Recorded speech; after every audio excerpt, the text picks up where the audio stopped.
What's up, everybody? My name is Josh LaFleur from Lead Start Piano. Today I'm going to be talking about the top 5 mistakes that adult beginner piano players make.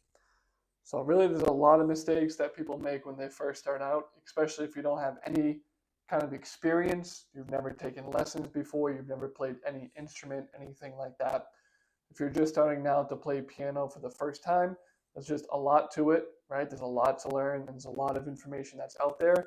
It's very easily to it's very easy to be quickly overwhelmed and just completely lost as far as where you should even start, which can cause a lot of people to make mistakes, which causes you to delay your learning, and it makes things much more tedious and more difficult.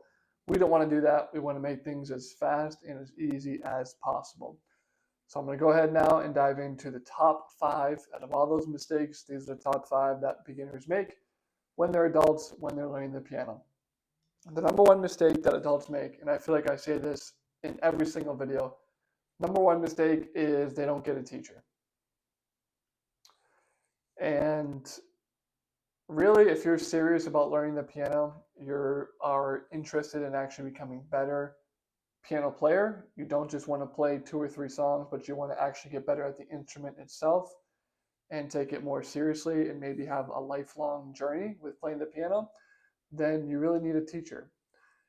And a lot of people, they can be self-taught or they try to teach themselves. And I understand some people, they can't pay for lessons, there's not a good teacher, blah, blah, blah, all the different reasons why. But if you can't afford it and you can do it, definitely get a teacher, because he's going to help you, or they're going to help you stay on track. For one, they're going to hold you accountable. They're going to be able to listen to what you're playing and see what you're playing and give you instant feedback so that you can stop making the same mistakes over and over again. They're going to provide you with different insights, okay? So it's not just about your piano teacher knowing a lot more than you, because let's face it, now people can learn anything. You have chatbots, you have Google, you have Safari, you have DuckDuckGo, you have the internet as a whole. The internet can pretty much answer any question about anything. It can hold a lot more information than any human brain could even begin to comprehend. So if all you want is information, then you don't need a teacher. But I'm telling you right now, you need more than information. You need that feedback, because there's going to come days, and I guarantee this will happen if you play long enough. There's going to come days where you're reading a piece of sheet music, you're trying to play the song, you feel like you have it down, and then let's say like a week into your practice session, you realize you're playing the wrong note. Maybe you're playing an A flat when you should have played a natural. Maybe you are playing a G instead of a C. Something is going to happen where you're going to say, damn, I just practiced this for 3 weeks straight and I'm playing the wrong notes. That's not good, because now you have to go back and rework everything. You might have to change your fingerings, right? If it's bad enough, if you're going from a G to an A, you might have to rework the fingerings. You might have to do a lot of changes. Just get the motor control. Now you have to unlearn the incorrect way to learn the right way. Then you have to maybe go back a few measures to make sure that that's correct, so that when you get to that point, you can actually play it correctly. Having a piano teacher, this is where that insight comes in. This is where they're going to say, damn, no, that's not right. You played a wrong note. Let's redo it. And they can save you a lot of time doing this. Another thing that piano teachers can do is the rhythm. When people just start playing the piano, rhythm is really what snags people up, because a lot of times your left hand is doing one thing, your right hand is doing the other. You might have different dynamics as well on those different rhythms. And it's easy to not hold the note for long enough, or maybe you hold the note for too long. Maybe you're going a quarter beat over. Maybe it's just an eighth of a beat, 16th of a beat. It's very easy to go over or under the note value of what's actually listed. Okay, and then your rhythms gets messed up and everything else gets messed up.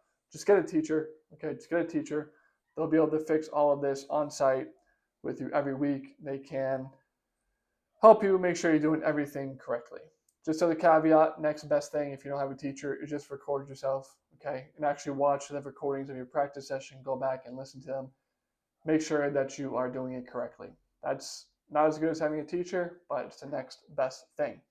Which leads me right into point number 2, is beginners don't use a metronome. And this leads me right into this point, is because I just said rhythm is extremely difficult for beginners to understand and to grasp. And if you don't use a metronome, it's very easy, again, to hold notes for too long, hold notes for too short, and just play the wrong rhythm. Okay, maybe you should be playing eighth notes, you're not coming in on the off beats, you're only playing on the on beats. A metronome will help you keep time, obviously. It's going to help you keep track of where you are in the piece so that you don't get lost. You don't have to constantly remind yourself or constantly count out every single beat. Just put the metronome on. It'll do all of that for you. It'll keep the pace for you. So that's one less thing you have to think about. Right? When you're learning the piano, you might be learning how to read music, how to get the hand coordination down, the muscle memory, the pedal, if you're using the sustain pedal. All of these things, there's so much going on when you're just starting that the less you have to worry about, the better. So just put the metronome on, let that keep track for you, let that keep pace, and that way you can just focus on playing the right notes and actually playing the piece of music. That's point number 2. The second biggest pitfall, people don't use metronomes. Point number 3 is people don't measure their progress. And this is another great reason why having a teacher can be so helpful, is because they can help you measure your progress. They can help you set goals. They can say, okay, by this point, we should be playing this song at this beats per minute, and they can help you get there. If things aren't working out, they can make adjustments. They can do what they need to do to get you back on track. If you are by yourself and you don't have a teacher, then you need to keep track of your progress on your own. So one good way of doing this, again, is to just record yourself, listen to how it sounds, compare what it should be by reading the sheet music if you can. If you can't read sheet music, just listen to the song being played and then listen to the way that you're playing it. Try to look for things like dynamics. Are you in time? Are you playing loud when you should be playing loud? Are you playing soft when it should be soft? Is a note staccato? Are you playing it staccato? Is it legato? Is it nice and smooth? Right? Are there eighth notes? Are you pausing if there's a rest? Are you pausing on the rest, or are you kind of dragging the note into that rest? Are you in the right measure? Right? So are you going into the next measure a little early? Are you staying in the old measure too late? And even the structure of the piece of music. If you're reading music, are you repeating the sections where you should be repeating?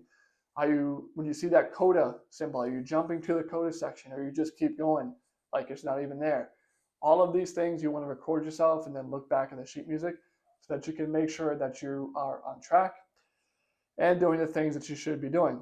And another good thing about recording yourself is you can see what you're doing.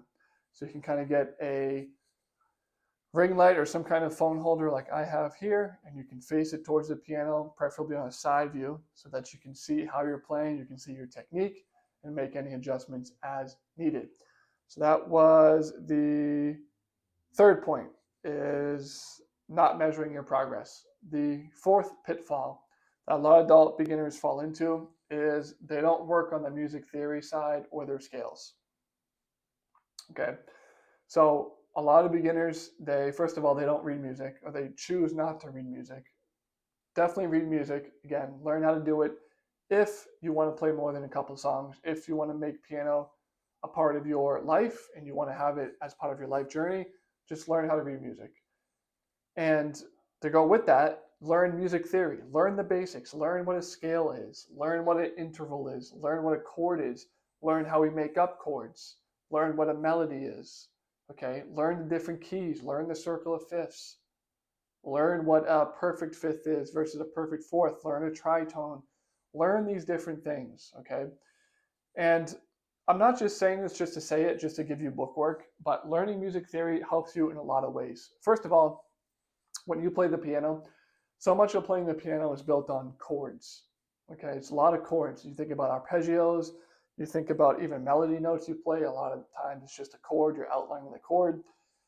Chords are everywhere when you play the piano. You pick up any method book, like the Alfred's Method Book Level 1, they're going to introduce chords to you very early on, and for good reason, because you're going to be playing a lot of chords when you play the piano. So if you know how chords are made up, if you know how to make up any major chord, any minor chord, diminished chords, you talk about major 7 chords, dominant 7 chords. If you know how to play these and you know what they sound like, now you can work on songs in different keys, okay? You can play songs in different keys. You can kind of hear what should be happening. You should hear what the song should be sounding like. If you see a 1 chord, then you see the 5 chord, then you see a 1. If you're going from 5 to 1, chances are that's how a lot of songs are going to end. Okay? A lot of songs end on that perfect cadence. Another piece of music theory. When you go from a 5 chord, 5/7 chord to a 1 chord, that's that perfect cadence. A lot of songs end like that because the 5 chord is a lot of tension built in it. And then the 1 chord is your home chord, you're at rest. So everything is resolved on that 1. Knowing these things is important because, again, it can help you improvise as well. If you know what chords should be sounding like, you can improvise.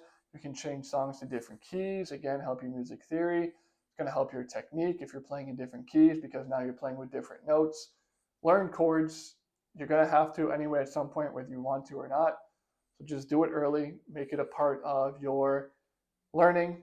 Learn the music theory. Learn all your scales again. Learn chords. Learn everything you can. Just pick up a book from Amazon and just learn the basics. You don't have to get crazy right off the bat, but just learn the basics. Learn what scales are. Learn what a key is. Learn what a time signature is. Learn what intervals are and how to make up chords. That's basically it. Those things I just said. Time signature, intervals, how chords are made up, and really how to read sheet music as well, and scales. Those things are essential. So get started on those early, and you'll be really thanking yourself later on as your piano journey improves and progresses. Last point here, this is point number 5, is people, especially adults, are not consistent. And this is another big, big pitfall. I almost made this first, but having a teacher is still number 1, in my opinion. But not being consistent is definitely the second biggest pitfall, second most common, and the most important and most egregious pitfall that adults make is that they're not consistent.